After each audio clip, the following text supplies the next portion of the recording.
Welcome to our channel. Today we how to reset your Robinhood account, complete guide step by step clearly. To reset your Robinhood account, begin by opening the Robinhood app on your device. Log into your account using your credentials. Navigate to the profile icon located in the bottom right corner of the screen. Scroll down to find and select the Settings option. In the Settings menu, look for the Account section.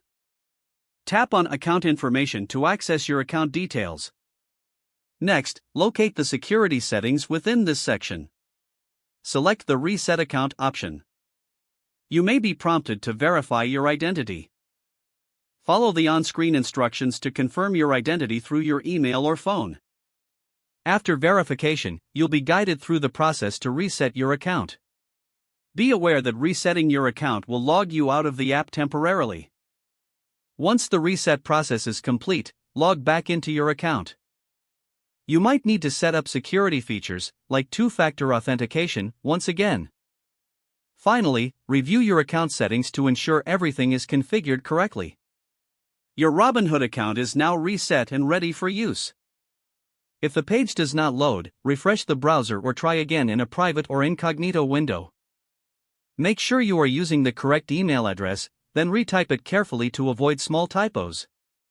If your password is not accepted, use the reset option and create a new strong password you can remember. Check your spam folder for verification or security emails, then complete any requested confirmation steps. Enable two-factor authentication if available to improve account security and reduce unauthorized access risk.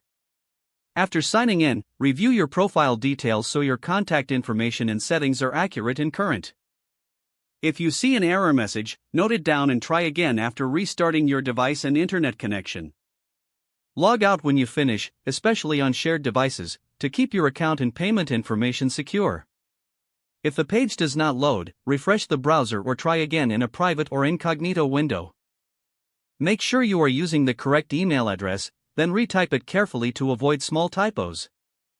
If your password is not accepted, use the reset option and create a new strong password you can remember. Check your spam folder for verification or security emails, then complete any requested confirmation steps. Don't forget to like this video and subscribe to our channel for more step-by-step tech guides.